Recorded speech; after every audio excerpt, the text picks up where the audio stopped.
Welcome to the Rotojoes Fantasy Football Podcast. Caden, before we start talking about actual players, betting lines, any of that,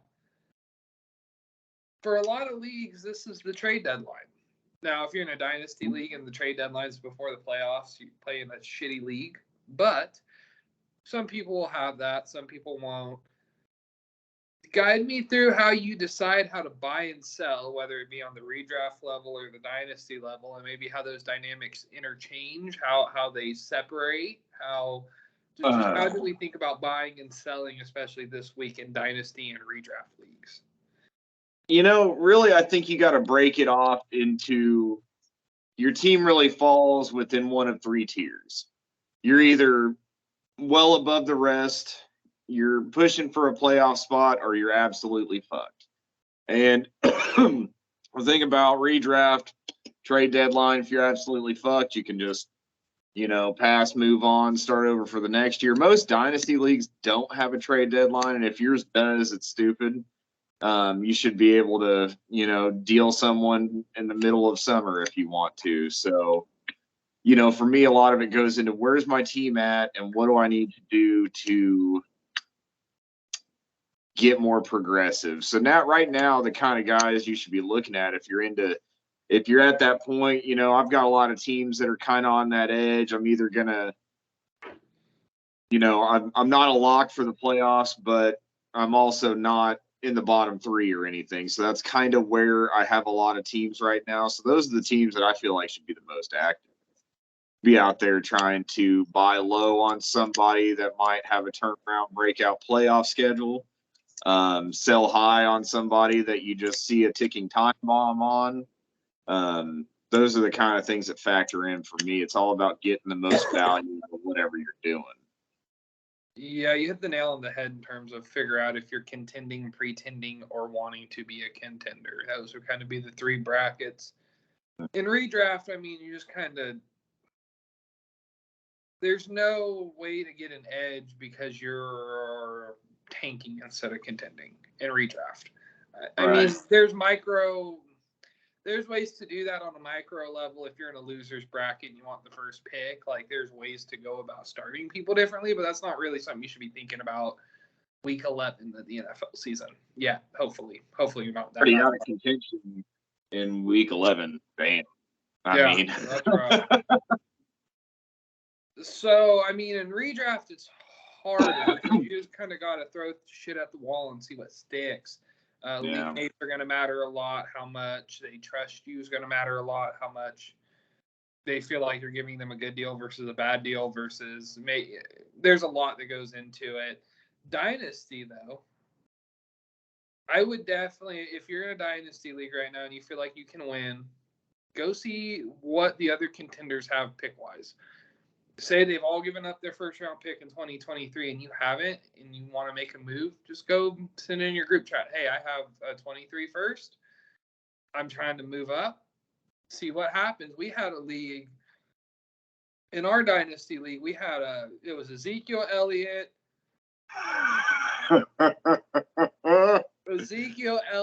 Andy Dalton, one other. He's like a borderline okay player. For a 23 first, a 23 third, and David Bell. The issue in all this is the fact that, God damn it, none of the other contenders had a first. They're not that right. The person who made the trade is really a contender either now or before that. But if you're the only person with a fucking 23 first, go use that. Outbid everyone. Don't settle for Zeke and Andy Dalton because I need a running back.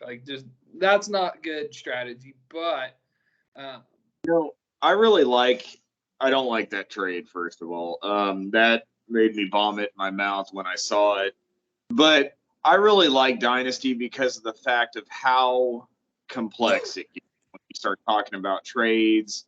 For instance, the other day, I traded – what did I trade? Jared Goff, DK Metcalf, a first and a second for Claypool and Justin Fields, and here is why I did that. I knew I had to get another quarterback. I also knew my draft pick wasn't probably going to be high enough to grab one of the guys that I wanted. So it's all about leveraging at that point. So I had two. I took the later one, threw a second with it. That was also a very late second. So I get to that point in rookie drafts where 3/4 of the way through the second round, I don't fucking care anymore. You know what I'm saying? There's very little value after about the midpoint in the second round, in my opinion. You're throwing darts at that point. And honestly, you're throwing darts the whole time. That's what kills me about these. Is even in the first round, it's only a 50% hit rate. Yeah, no, I get that too. Absolutely. And that, to me, in a Superflex Dynasty League, I had to pay a little bit, but to get a Justin Fields, who, in my opinion, has a very high floor, not the greatest real-life quarterback, but he smells a little bit like Jalen Hurts to me. As far as a productive fantasy quarterback, even though his team's going to be a dumpster fire for a while, I like it. I wasn't going to get Bryce. I wasn't going to get C.J. Stroud. And that's just the complexity of it. I think I might think a little bit too much about things sometimes. I saw there was a premium mock on DLF, Dynasty Life Football. And it was a bunch of experts, blue check marks. Yeah. Justin Fields went 6th. And it was a super flex mock draft, Dynasty startup. And Fields went the first round. I agree with that because here's the thing. Would you not rather have Fields over Kyler Murray right now? I'd rather have Kyler. No, I wouldn't want. Yes, because he got paid. He runs less. I want Kyler. Give him a real coach. Shit. I take Dak Prescott over Justin Fields right now. Justin Fields is like a high second to me. He's a top 24 pick, but he's not a top 12. Yeah, I mean, I guess I could agree with early second round. I wouldn't take Dak over him in a startup. Throw in Bijan, throw in Stroud, throw in Young. He's a second round pick. Bijan's a top 3. Depending on situation, Stroud might be a top 5. Yeah. Well, I'm starting to hop a little bit more on the Bryce Young train the more I think about it. I'm starting to. Stroud smells like a college quarterback, but Bryce Young, at least he battles through adversity. He has all these good auxiliary features. Stroud is just I play good in good offense with good talent, and he's like I got the best offensive line in the country, 2 of the best receivers in the game, an excellent run game. Like my question is if he goes to a Detroit or a Houston or a Carolina, is he going to be able to be successful at any point in the near future? Because he hasn't had to deal with that shit. Bryce Young's out there running around like a fucking maniac because Alabama's offensive line sucks. And he's still making plays and winning games. So I'm starting to get a little more on the Bryce Young train. I don't think there's a bad quarterback between the two. Here's the deal long term. If Stroud figures out the NFL, he's probably going to be better. But I think the safer pick and you're going to get the most return on the investment right away is going to be Bryce Young. Bryce Young has shades of Russell Wilson. Stroud, there's hopefully it's not the weird shit. Yeah, Stroud, without being as dangerous. Stroud, I don't know. Stroud has some weird things that we got to get ironed out and see what happens first. Mm-hmm. Let's play contender or pretender with NFL teams. Oh, Philadelphia 8-1. I'd say contender. Ooh, they're a pretender. Did you see what Washington did to them? Oh man, it was bound to happen. Primetime Kirk doesn't count. Who have they played? That's Kirk Thuggins on 1 p.m. on Sundays only. I guess they got a lot. Here's the deal for me. I'm not a big fan of the NFC. I don't think there's any reason they don't make it to the conference championship at bare minimum. And only if they get fucked and end up in a situation where they're playing Minnesota early on in the playoffs do they get an early exit. Minnesota, As long as Kirk doesn't consider the playoff game to be prime time. It will be, though. Minnesota wins. That's the issue. He's going to lobby for 12 on a Sunday. He's going to be like, let's just kick off at 12. Come on. I don't care about I don't know why that guy can't play at prime time, but yeah, I mean, ultimately, I think those are the two best teams in the NFC. And do you think Tampa Bay has a route? I think they do. They're going to have to really start smoking some wins here pretty soon, though, or else they're going to be fighting for a wild card spot. They're at the top of their division right now at 5-5. Atlanta's 4-6, and Carolina and the Saints are 3-7. I still don't think the Saints couldn't win the division. I don't think they will. I don't think they will, but I wouldn't put it out of a realm of possibilities. I mean, if you look, I don't know if it's still this way, but I remember a few years ago they were talking about how the same person hasn't won that division back-to-back years, and like at that point it was like 8 or 10 years or something. I know Tampa probably won it the last couple and probably broke that streak, but that division's always been like that. It's one person this year the next, and even when Peyton was with the Saints, it was kind of like we had the Atlanta Matt Ryan teams. The Carolina Cam Newton. Yeah, that was a good division for a while. There was some, but it's really not anymore. I see Tampa Bay is a wild card maybe to win that conference if they really pick up some steam, but right now it's kind of hard to imagine. Seattle, contender, pretender. I wouldn't say Super Bowl contender. I do like what they're doing, though. I mean, they're a definite playoff lock in my mind, and they might surprise some people. Do I think they have what it takes to win the conference? Probably not. But a lot of people package them with the Texans picking 1 and 2 at the end of the year. So good for them. Geno Smith, he's legit. New England, and we're going to use contender in the sense of playoffs.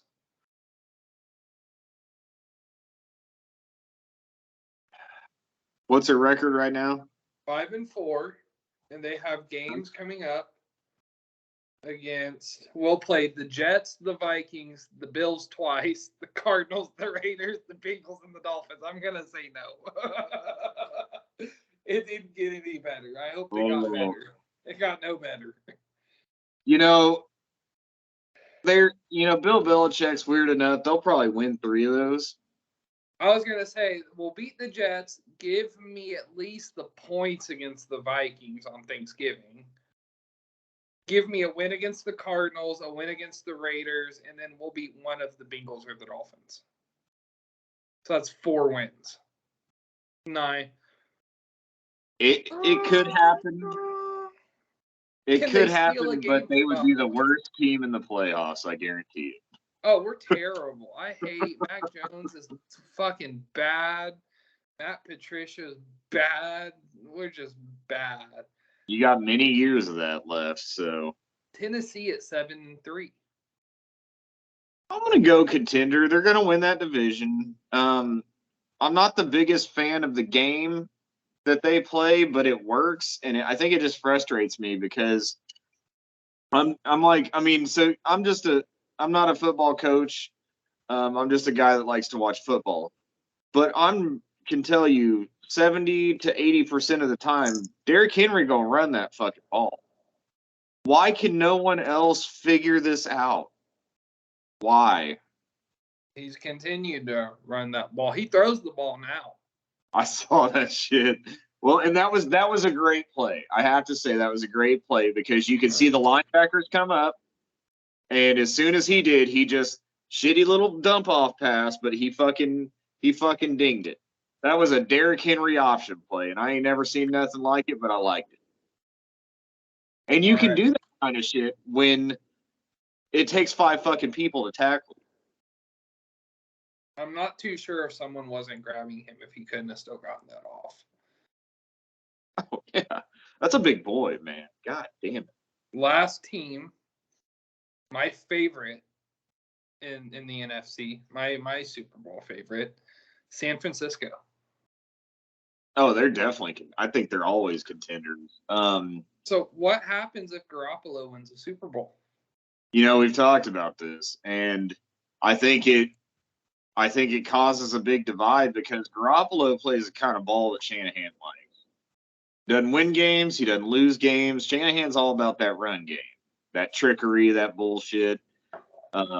He likes all that type of shit, and I think the front office likes Lance a little bit more. Mm-hmm. At the end of the day, he will be a free agent at the end of the year, and I bet it causes problems in the 49ers front office if they win a Super Bowl. I'm not saying they can't. I think they very well could. Yeah, I just wonder how this all devolves. 3 firsts to play Jimmy Garoppolo. To have a Jordan Love on the bench. Firsts have been. One of those could have probably been Bijan if they really wanted him. No, that would be nasty. All right, moving on to locks. Your Yes, first lock, you're locking Bears -3 going into Atlanta. We talked about Fields earlier. Why are we taking the Bears -3? Bears -3. Here's the thing for me, more so than a Fields glory conversation. Atlanta's offense has just really been inept lately. They haven't been able to keep the momentum going long enough to sustain drives. I didn't realize it was this bad until I watched them play Carolina. Now, granted, Carolina has a few young defensive stars in the making, in my opinion, but they're still not like a scary defense or anything. And Marcus Mariota just can't hang. It just is what it is. I was all about the Marcus Mariota hype going into the year. Like, it made a lot of sense. He could be good in this offense. He could be good with his old coach, blah, blah, blah, blah. He's not. That's all there is to it. He's a very good backup. And I just don't think they go out there with enough momentum. Justin Fields has been hot. Their defense sucks. That's kind of where I'm going with this. I think Justin Fields, I looked at his schedule. I think he has one more just nasty fantasy game, and then he has a few really hard matchups to come after that. But I think the Fields train keeps rolling this week, and that's just my thoughts. +3, I like at least a field goal out of that.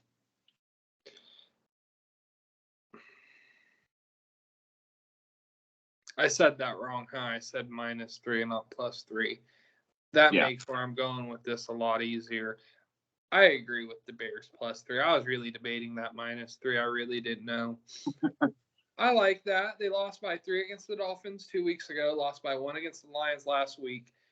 My question in this whole Fields thing is he's blown out the Cowboys, who that's a good defense, but an offense that scores a lot of points. The Dolphins can't stop anyone. And the Lions, who can't stop the 8th grade Wichita Cowboys football program. Oh, come on now. What happens, and Atlanta's not like a great defense either, but what happens here after this week when he plays the Jets and the Packers, who aren't good, but defensively they're all right. The Bills, the Eagles. I told you. Yeah. I know. That's what you said. I'm just, before I declare Justin Fields a first round super flex pick, we got to see him do this against a good team. I would say that's not Dallas. Dallas is an okay team. They're the okayest team in the NFL. No, but I would easily say Justin Fields is a top 10 fantasy quarterback. Because when you're talking about 9 to 10, you're really looking at the bottom. Yeah, I'd rather have him than Trevor. I would not be comfortable with him as the best quarterback on my team, but I think he's an elite 2. Yeah, and just wait till he gets more receiving talent. This is not a. If they decide they're going to commit to him, which I don't know how you can't after what's been going on, some line help and some better receivers. Cole Kmet's looked like the guy that we all thought Cole Kmet was going to look like. Yeah. And honestly, like, he sucked the first half of the year. Justin Fields sucked the first half of the year. And I don't know if it was their bye week. They went and, had drinks and went to Chicago bars or what, but they came back and just been tearing it up. So I'm in on it. I like it. I definitely like them to beat Atlanta. Now, there's going to be some big challenges the rest of the year, and I'm good because I'm not doing too well in the Dynasty League that I have him in. I'm good to ride the train and see what happens. But, if you're in a position where you might need to move Justin Fields, do it after this week and before the next, because that's when the value is going to go down. While we're on the topic, there was a blue check mark analyst. Again, names won't be named. Apparently, if you say someone's name attached to a bad take, you're inciting bullying now. Anywho, he traded Dameon Pierce. He traded for Dameon Pierce, and he gave up Jonathan Taylor and Justin Fields. That is who some of you get fantasy information from. Yeah. That was like the worst fucking move I've ever seen. That's worse than giving up Zeke for a first. Now, I'm a Dameon Pierce fan, mind you. So was there any context to this? Was it redraft? Was it? It was redraft, and the guy just didn't want Jonathan Taylor anymore. I mean, I understand that, but he justified it as, I didn't want Jonathan Taylor at all. I had Lamar Jackson, who has not been as good of a fantasy quarterback as Justin Fields the last 6 weeks. I have Lamar, so let me attach Fields to Taylor and go get Dameon Pierce. If you can't get Pierce for JT straight up, you got issues. Yeah, you need some negotiating help. But yeah, so his buddy did a bad thing to his friend there, and might have got one of the most monumental trade rapes in recent history. And I know who you're talking about, and we won't say any names, but that guy just drives me fucking insane.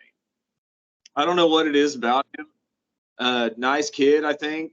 And I followed him for a while, and then I had to mute him because there was just so many, like, he's one of those people that post things in a way that he's trying to piss someone off to get him to say something.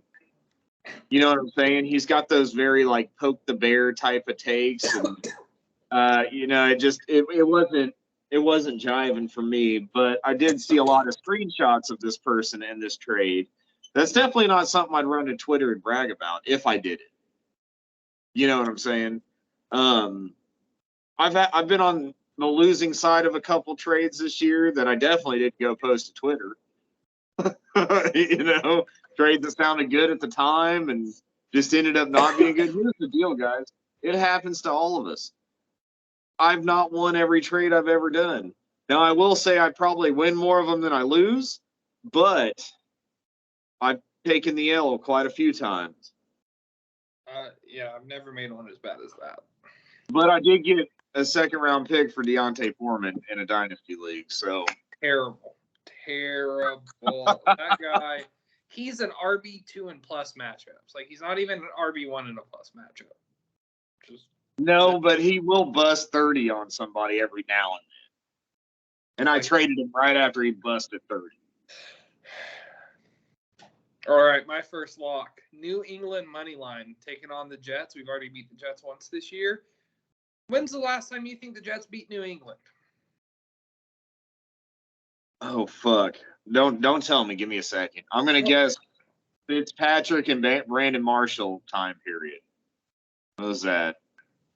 When they were good that 1 year randomly. So I'm going to continue to talk. I'm going to look this up. And if you got it right, I think you're close. So I'm locking in. That would have had to have been like 17, 18, maybe somewhere in that range. So I'm locking in New England beating the Jets, for one, because it's been a really long time. I'm about to name that time since the Jets have beat Bill Belichick. Bill Belichick just No matter who the coach is or the quarterback, just absolutely chews up and spits out these guys. They're wearing green, doesn't matter. I don't think Zach Wilson is the level of quarterback to really figure out Bill Belichick's defenses. Bill Belichick isn't doing anything. Holy shit, you are exactly right. It was 2015 when Ryan Fitzpatrick was the leading passer and Brandon Marshall was the leading receiver. You are exactly right. So, and they were just really randomly good that year, and that's the only reason I remember that. So 2015, last time the Jets beat New England. I think that trend continues. I think the defense pitches a really good game. I don't like Zach Wilson this week. I don't like Zach Wilson any week. He's quarterback 27 on the year. He's not a good start. But anywho, neither here nor there on Zach Wilson. New England at minus 140. I really like that. That's not terrible. I just don't see Salah and the Jets were a cute story. Zach Wilson still sucks. Zach Wilson still sucks. They have injuries. The run game's not what they were. Like, it's just not feeling the same. No, it smells kind of funny. They're one of those teams that have a very good defense, and we knew they would eventually because Salah is that type of guy. They spend a lot of draft picks in defense. So here's the deal: is you can have the greatest defense in the world, but someone's still got to score you points, and I'm not sure they have that. I really like Garrett Wilson. Like Garrett Wilson a lot. Outside of Garrett Wilson, there's not a single person active playing on that offense that I'm just really all that excited about.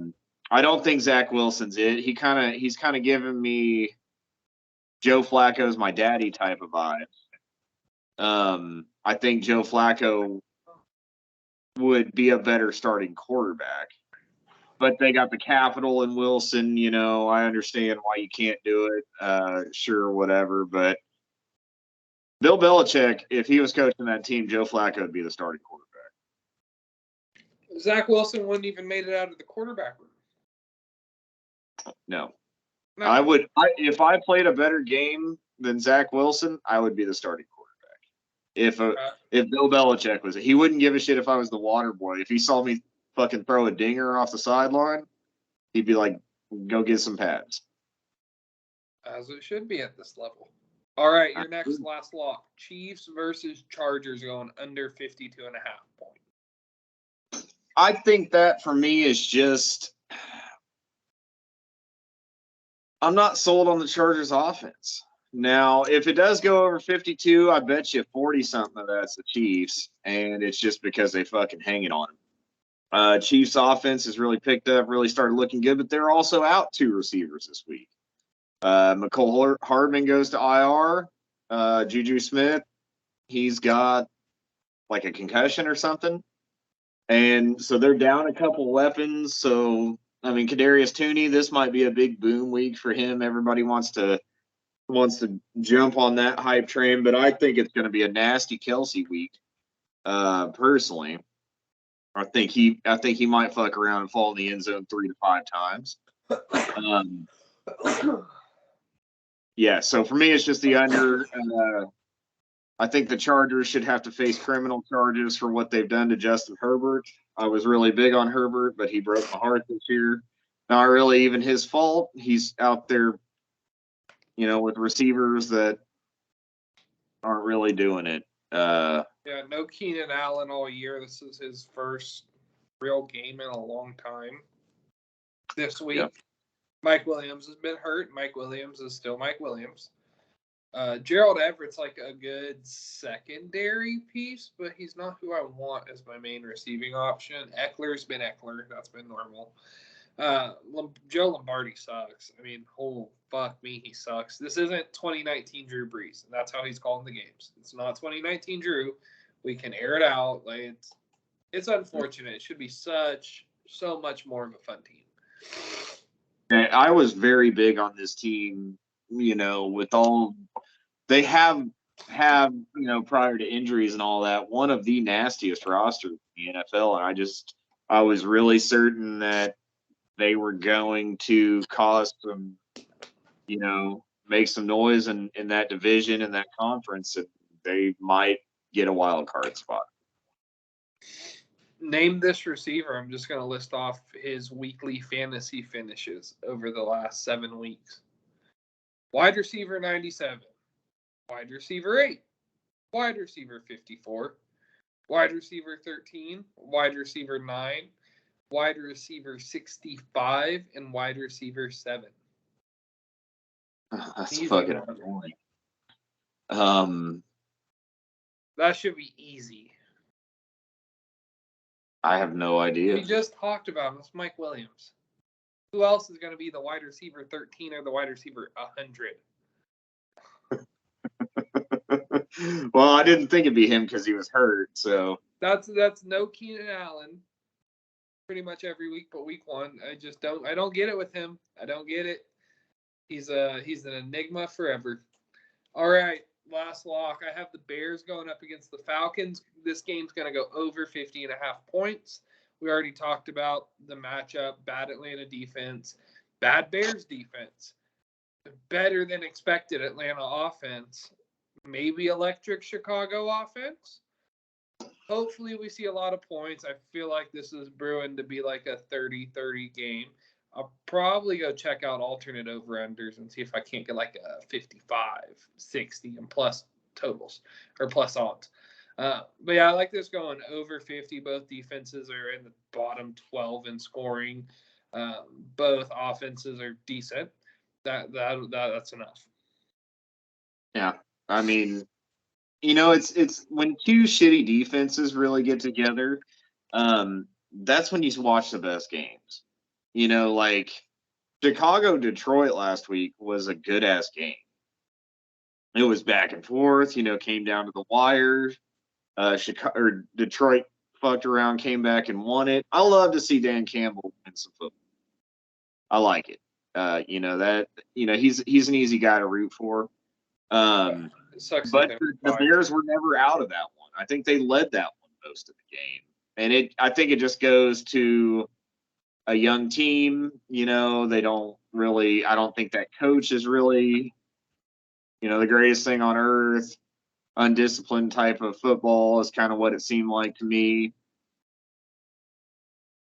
Chicago should have won that game. They didn't. Good for Detroit. But yeah, I think we see another high scoring game where Marcus Mariota probably looks better than he should. Just does enough to keep Ritter on the sideline.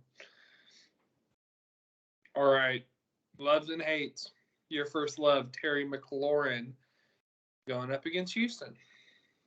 Hey, I call it like I see it. I'm a fan, not an idiot. So big thing this week, Derek Stingley's out.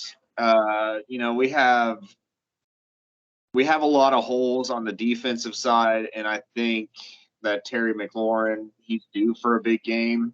It's more of a gut thing for me, but we're really, really bad defensively. And then you take out potentially one of our better players. I just think he's going to give us a hard time. I don't think we do that dumbass Tampa too. And the more I watch it, the more I fucking hate it. And I understand why it was a big deal and it really worked well, like in the early 90s. But nowadays, we've talked about this a lot. Nowadays, people know how to counteract that. It's really easy to pick apart the middle when you play that kind of football.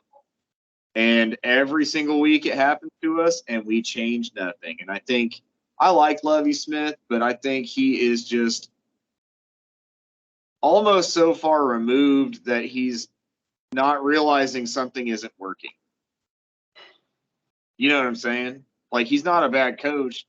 He just refused. He's like I don't know how to explain it. Unable to change is what I'm thinking of. Yeah. Struggles with it. Yeah, I'm not. Levy's all right. He's a good bridge. I think they were kind of scared off of hiring McCown after. Can't remember. I think someone filed a lawsuit against an NFL team for being racist. Anywho, after that happened, they couldn't hire a white guy, so they had to hire Levy. good retread, gets the team at least thinking correctly for the next coach. I like Terry this week. I like him a lot better with Taylor Heineke. No, yeah. Wentz did not like him, I guess, or maybe he called Wentz ugly. Maybe he said he sucked. I don't know what happened. I like McLaurin as long as Heineke starts. With Heineke, pretty good option. Without him, not touching him. My first love. We talked about this game twice. Cordero Patterson versus Chicago. Very high scoring line at 50. Chicago is 9th in points allowed over expected to running backs. Cordero Patterson gets to play in this semi-great value Derrick Henry usage role, gets a lot of touches. Last week it was very Arthur Smith last week. 4 running backs got like 7 touches and no one got over 10. So maybe it's a repeat of that. I'm thinking that was more like short week, Patterson's a vet type of deal, and he gets a little more unleashed today or tomorrow. But I like Cordero Patterson a lot versus this bad Chicago defense. I agree. Cordero Patterson was that guy that pissed me off last year. But I'm kind of sinking a little more into he's just a good fantasy option. He's not he's too hard to call in real life.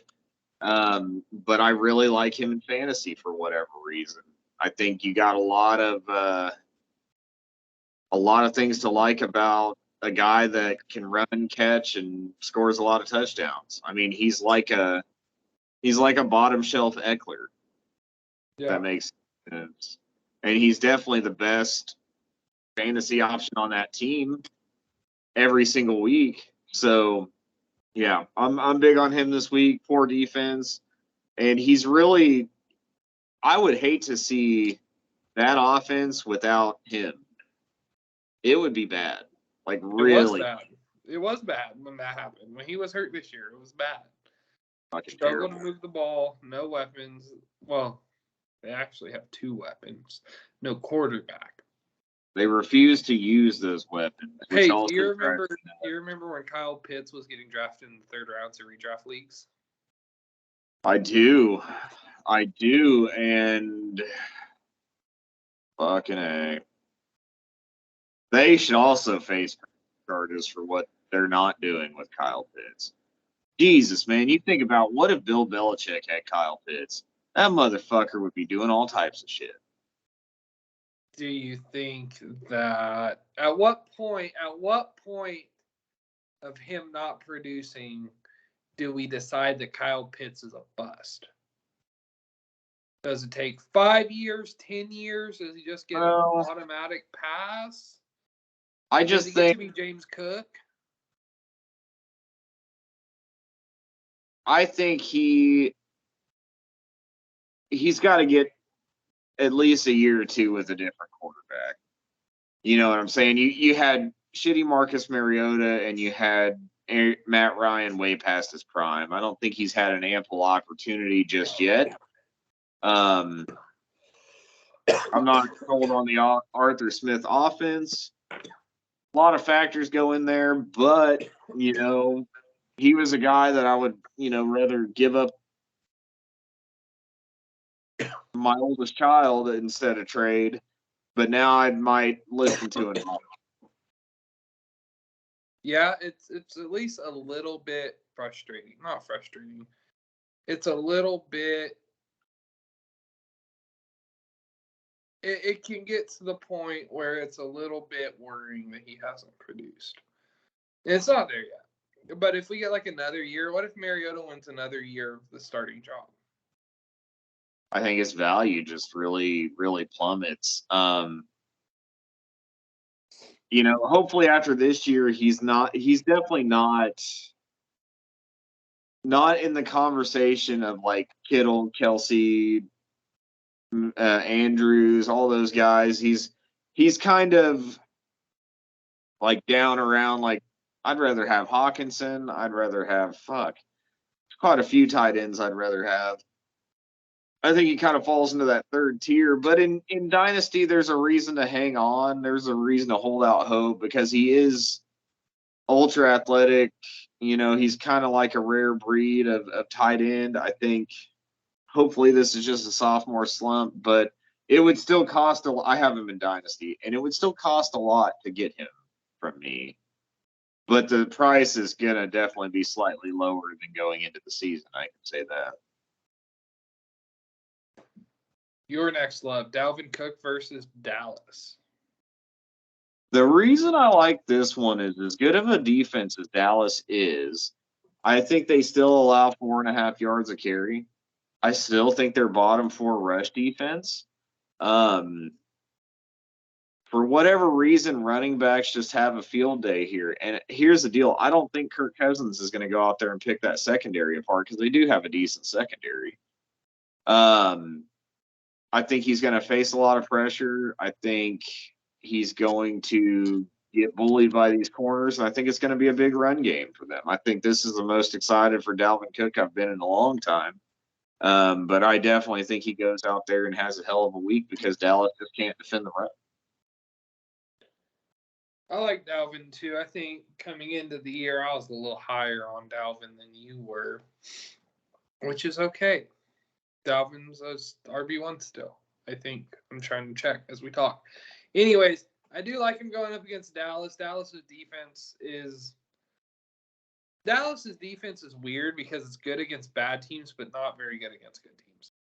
And so I see I see an avenue where the Vikings just really dominate this game, and I also see an avenue where they don't look very good. But I do like Dalvin this week. The pass rush is what I'd be more worried about, and a guy like Travion Diggs creating a couple turnovers. That's if you can keep up with Justin Jefferson. Yeah, Dalvin Cook, RB10 in PPR. I'd fire him up this week because I think he had a hell of a week. So, moving on from Dalvin Cook, staying with another running back that wears purple. You don't like this guy? I love this guy. One of my favorite fantasy options. Gus Edwards. Going up against Carolina. Carolina's third RB points allowed over expected. Baltimore's favored by 2 touchdowns. Edwards saw double-digit touches both of his games this year and has yet to play over 30% of the snaps. Gus Edwards RB1 season?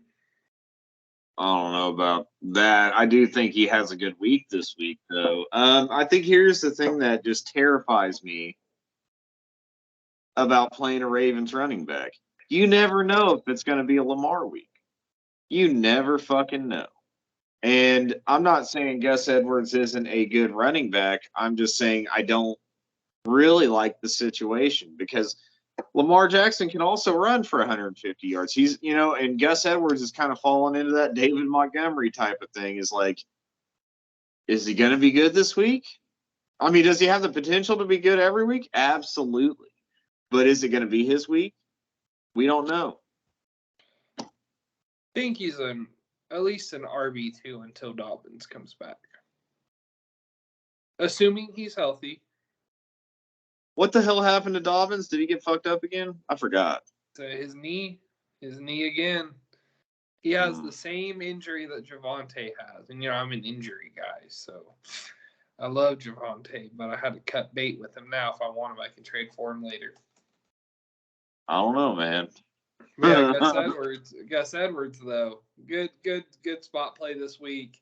A little bit contrarian if you play DFS. I mean, maybe he will be highly rostered. I'm assuming not very many people are running to roster Gus Edwards. All right, you hate Alvin Kamara this week. I do. Why? Playing the Rams. I'm just, man, they have problems on offense. I think his pass catching upside's really limited by Andy Dalton right now. Andy Dalton's playing like complete dog shit. Apparently not bad enough to not give up a first pick for him, but hey, to each their own, I guess. Yeah,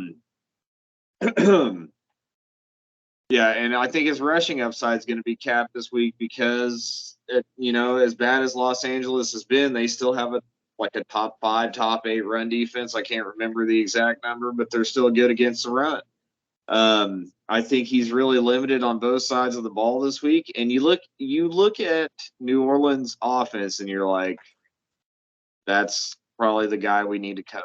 And I think they did that a few times this year and it's worked out. I mean, Alvin Kamara, he's the kind of guy that could be a 40-point game any game of the week because he's that dynamic. But this is just a week, like if you have a loaded roster, which I do not, and I have Alvin Kamara in a league, I'm going to have to play him. I just don't feel good about it. Their offense has a Jameis-sized hole in it. I don't think so, man. I think so. They need, regardless, Andy Dalton sucks. Yes. Andy Dalton is terrible. Dennis Allen, I thought Dennis Allen would be a little better. I really did. It has not looked good. I don't think they should have hired from within for that position. I think they really should have shopped around. They were trying to run it back. They were trying to 100% run it back. They had what they felt like was a good year last year. Should have made the playoffs. Let's trade our first round pick next year for Olave, and then move up and grab. I can't remember the tackle's name. But move up and grab a tackle that's not even playing. Yeah, just not fun times right now for the Saints. I like Kamara. I don't think I love Kamara this week going up against the Rams. Do we like Allen Robinson? Do we see Cooper Kupp on the football field again? No. Is Allen Robinson a wide receiver 1 now? He should be, but then again, I felt like he definitely had a path to at least be a high-end wide receiver 2 prior to Kupp's injury. I mean, there's no reason he shouldn't have been. He's easily the best, most talented second wide receiver on any team. It just didn't roll that way. I like Allen Robinson. I want it to be a thing. It just so far really hasn't. Super off topic. Quick lesson to the listeners. Be sure on Sleeper. Don't remember if ESPN drops them. Be sure to drop your trades on Sleeper, like withdraw when you're done. I had, before the trade deadline, the Brandon Cooks owner, I sent him Allen Robinson and A.J. Dillon for Brandon Cooks, thinking like, Cooks might get traded. Let me move two roster cloggers. Well, I never decline it. We're up in the air, flying back, you and I. He accepts it like a day later. And I was just like, oh my God. And I thought, and I was like, I could make an argument here that was in bad faith. But I didn't withdraw it, so I'm not going to I could have withdrawn it. So be sure you do that. Not fun times. Could you make a big deal about that and probably get it reversed? Sure. Is it worth it over fake football? Probably not. No, I mean, I would get it if it was a big trade and like it was like a CMC trade and he fucking tore his ACL and someone rushed to accept it. That's different. But that situation, I was like, that's not his fault. That's my fault. I feel like I like to do trade negotiations over Messenger if I send anything to start something, it's I don't want to say rapey, but it's definitely favored one side or the other. If I just send something out without a conversation, I'm okay if someone clicks it whenever. You know what I mean? Like if it goes 4 days and someone's like, fuck it, I'll do it. No conversation, whatever. Anything that's going to be close, I want to talk about and say, hey, what do you think of this? What's the price on this? Yeah, I mean, an opening offer is one thing, I think. Yeah.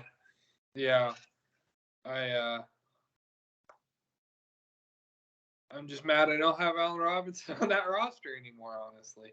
All right, my hate. Nick Chubb going up against Buffalo. You look at Nick Chubb's one game outside the top 24 RB finishes. when they played New England and got blown out. I think that Buffalo is going to go very similarly to that, especially because they're playing in Ford Field. I listened to you. Oh, I'll take the under. There's going to be a blizzard. I knew they weren't going to play Buffalo. I knew it. And you texted me that, and I was like, what if they do play in Buffalo? I fucking knew they weren't going to play in Buffalo. That point. I didn't know they'd move it. I did, but I didn't think about it because I was like, oh, I want to jump on this before it's like 30. So that's not a fun time. But if Buffalo gets up 28-0, maybe it's like a 35-0 game. You never know. These things are fluid. Anyways, I think the Buffalo is going to get up quick. Cleveland's defense is not very good. I think we just don't see a lot of Nick Chubb. It's not that he won't play good.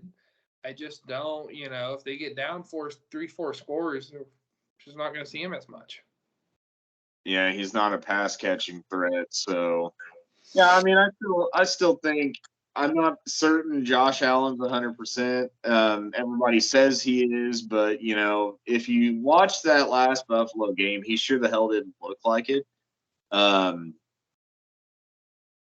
don't, that was a weird game. That was actually a really good game. Them playing Minnesota. It was a lot better than I thought. Yeah, I'm not certain he's all the way there. I can still see an under being within reason. I didn't think they'd move the fucking game, but because you remember that Buffalo New England game that we talked about that was a couple of years ago, and they played in some shitty fucking weather.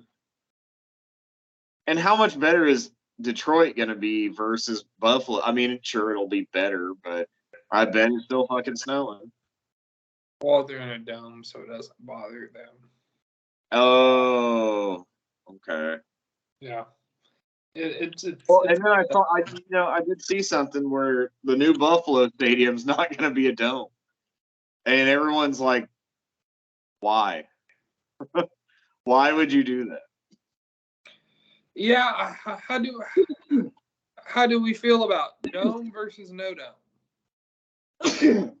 I mean, people have their preferences, but I think it's a good thing to. God damn it! I think it's a good thing to have the option of, especially for situations like that. I hate it. Disingenuous to the game. It's disrespectful to the sport of football to make you play indoors because you have to pass. I mean, why else do you move it inside? What the Nick fuck? Chubb can run for 300 yards in the blizzard. Yeah, he can. All right. Carr versus Denver, your last hate. There's something in the water in Las Vegas. I didn't drink the water while I was there, I don't think. It's not good, man. I don't like that. I really thought that was going to be a good connection this week. Devontae's kind of injured. Hunter Renfro's out. Darren Waller's on IR. I mean, a lot of signs point to not liking Carr this week. If they stand a chance, I think it's going to be a big Jacobs week. I don't like Carr against, Denver sucks, but they have a decent secondary. Surtain, he's the real deal. I think if Devontae plays, I think he's going to give him a lot of trouble. I don't like Carr most weeks. There was that big conversation of Kirk or Carr, like they kind of fell in that same range going into the year. I think the answer was neither. I like Kirk still. Carr has sucked, though. Quarterback 20. Looking at, I don't really understand the infatuation with him. I was one of the ones that was really high on him, but quarterback 20, quarterback 16, quarterback 20, quarterback 23, quarterback 29 in his last 5 years. Sure, that's with John Gruden and a lot of shitty Raider teams, but he hasn't shown all that much. I thought McDaniels was going to do wonders for him. Maybe it's a 2-year offense. Maybe he's just a bad coach. Josh McDaniels is 7-25. It would be 7-25. Ever since getting caught in Denver filming the other team's practices. So 7-25 as an NFL head coach since that point. Well, I mean, that's kind of the thing, man. Like, is he a terrible coach? I mean, I think you got to give him another year at this. I mean, maybe you don't. Mark Davis isn't raking it in like other NFL owners, so he won't be able to afford a huge buyout. All right, my last hate, Zach Wilson going up against New England. Not that you're thinking about starting him, but just reiterating, this is a terrible matchup for him. Go take the interception line, even if it's 1.5, fuck it, take it. If there's a fumble line, I'm probably taking that. Completions under yards, I probably wouldn't bet on the yards. It might get ugly and garbage timey real fast, but don't like Zach Wilson. I don't like Zach Wilson. I mean, here's the deal: is you were just reading off Derek Carr's finishes. You could stream quarterbacks, and that's something I really don't fucking like to do. I really don't like to stream quarterbacks. But you can, and probably end up with a better result than that. And I think you can do the same thing this week. I guarantee you Heineke's on the waiver wire, probably.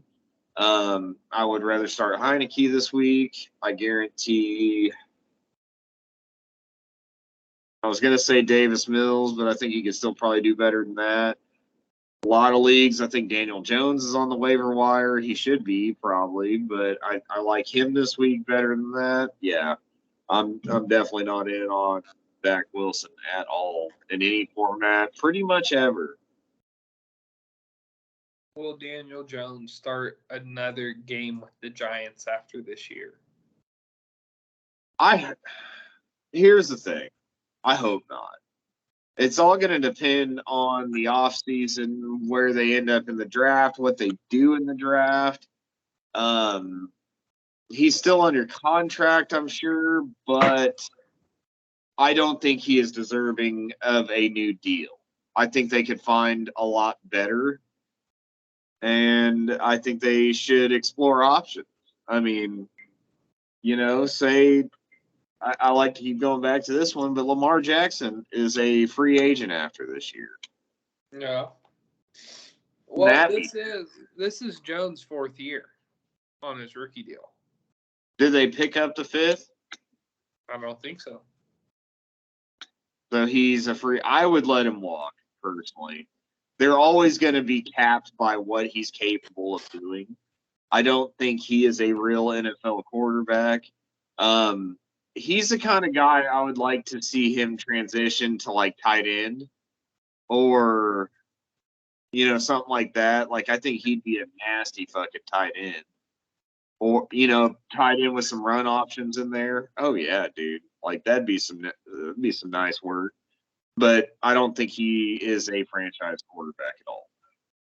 I don't know how he got that job. Like, I don't get how he got drafted that high. Don't get how he broke out. Just don't understand it. Anything else we want to hit on? Oh man. Why don't you tell everybody your thoughts of that KU game you were at today? I went to a half of KU versus Texas football, and it was cold. Like, it's probably 20, 25 degrees. I'm still cold. Hey, you know who else is cold? Bijan Robinson. Bijan is just as good. He's just as good as advertised, like 100%. Very Jonathan Taylor-esque in terms of patience and then just bouncing to the outside. Nothing. The outside's open. Cool. Yep. That is Jalen Daniels came back and he looked like he hadn't played in 5 weeks. So that was a thing that happened. But it's always fun to go see KU play. Basketball is always a better time. I'm sure. We don't lose. We're pretty good at that sport. Football, we're bowl eligible, though. No one can take that from us, so that's fun. We're going to go play in the Mac and Cheese Bowl. The cereal bowl. Holy shit. So as we're ending the show, I just like to go look at college football scores. South Carolina, Spencer Rattler and the South Carolina Gamecocks are up 63-38 versus number 5 Tennessee. I saw he was trending earlier, and I was like, why? Why is he trending? But that must be why. Is Spencer Rattler back? I just think Tennessee's defense wasn't that good. Yeah, that's all bad though. But hey, good on South Carolina for having a top 5 name, the Gamecocks. That's good shit. Spencer Rattler, 30 completions for 438 yards and 6 touchdowns. Damn, against Tennessee? And this is why none of my parlays ever hit college. Is dumb shit like this happens every week. Arkansas is beating Ole Miss by 22. Oklahoma is beating Oklahoma State by 15, but there's still 8 minutes left. That's a long USC's time. up 3. USC is my other college football team. Go Trojans. They're my good one. Well, that shakes up. They could get it too when they come to Austin. All right. Well, we will leave it at that. Have a fun Sunday. Good luck, guys. We'll see you back Tuesday night.